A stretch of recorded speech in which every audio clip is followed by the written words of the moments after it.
사랑하는 행복한 교회 성도 여러분, 이 영상을 보시는 하나님 나라의 귀한 자녀 여러분, 오늘은 2022년 8월 7일 거룩한 주일입니다.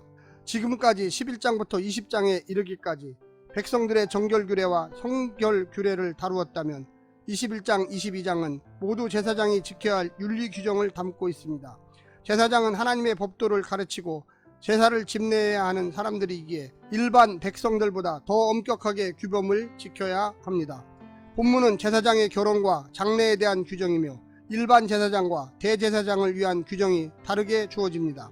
가장 거룩한 대제사장에게는 제사장보다 더 엄격한 규정이 주어지고 있습니다. 오늘 본문을 나누어 보겠습니다. 1절부터 9절, 제사장 규례, 제사장과 장례, 제사장과 결혼. 10절부터 15절, 대제사장 규례, 대제사장과 장례, 대제사장과 결혼. 오늘 본문 레위기 21장 1절부터 15절까지의 말씀을 듣고 다시 오겠습니다.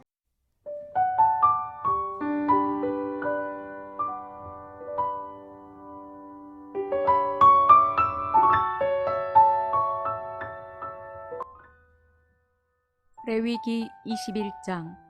여호와께서 모세에게 이르시되 아론의 자손 제사장들에게 말하여 이르라. 그의 백성 중에서 죽은 자를 만짐으로 말미암아 스스로를 더럽히지 말려니와 그의 살부치인 그의 어머니나 그의 아버지나 그의 아들이나 그의 딸이나 그의 형제나 출가하지 아니한 처녀인 그의 자매로 말미암아서는 몸을 더럽힐 수 있느니라. 제사장은 그의 백성의 어른인즉 자신을 더럽혀 속되게 하지 말지니라. 제사장들은 머리털을 깎아 대머리 같게 하지 말며 자기의 수염 양쪽을 깎지 말며 살을 베지 말고 그들의 하나님께 대하여 거룩하고 그들의 하나님의 이름을 욕되게 하지 말 것이며 그들은 여호와의 화제 곧 그들의 하나님의 음식을 드리는 자인즉 거룩할 것이라. 그들은 부정한 창녀나 이혼당한 여인을 취하지 말지니 이는 그가 여호와 하나님께 거룩함이니라. 너는 그를 거룩히 여기라. 그는 내 하나님의 음식을 드림이니라. 너는 그를 거룩히 여기라. 너희는 거룩하게 하는 나 여호와는 거룩함이니라. 어떤 제사장의 딸이든지 행음하여 자신을 속되게 하면 그의 아버지를 속되게 함이니 그를 불살을지니라. 자기의 형제 중 관유로 부음을 받고 위임되어 그 예복을 입은 대제사장은 그의 머리를 풀지 말며 그의 옷을 찢지 말며 어떤 시체에든지 가까이 하지 말지니 그의 부모로 말미암아서도 더러워지게 하지 말며 그 성소에서 나오지 말며 그의 하나님의 성소를 속되게 하지 말라. 이는 하나님께서 성별하신 관유가 그 위에 있음이니라. 나는 여호와이니라.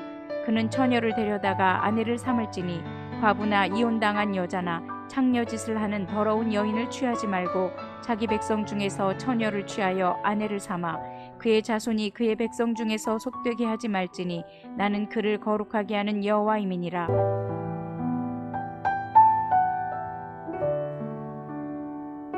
제사장은 그 직무를 행함에 있어서 거룩합니다. 하지만 제사장 자신이 거룩한 사람은 아닙니다.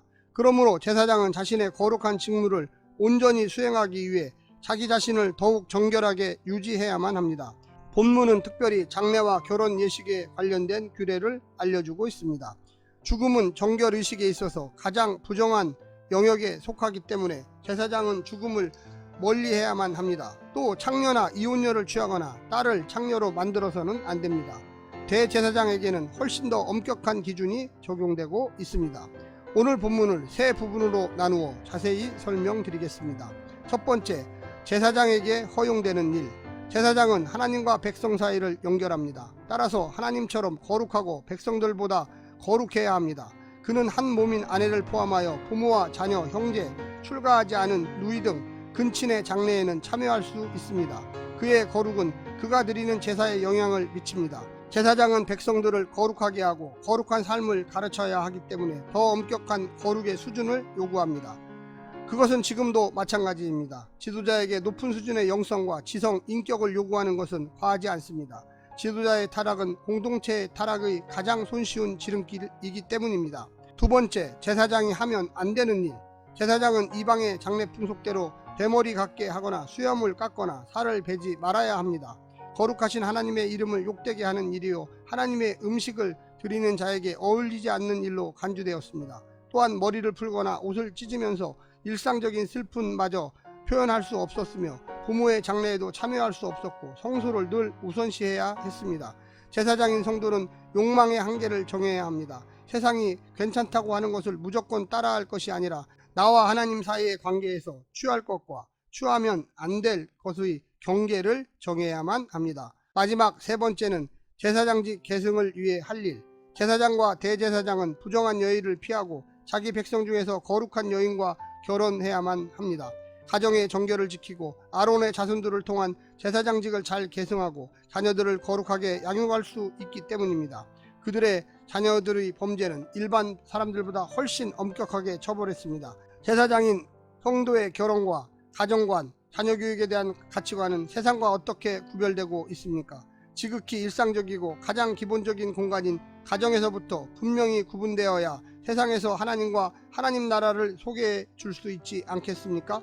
사랑하는 성도 여러분, 오늘날 신약에서는 만인 제사장입니다. 오늘 하루도 말씀을 통하여 은혜 받으시고요. 성령님의 놀라운 축복과 은혜가 함께하기를 간절히 바랍니다. 샬롬.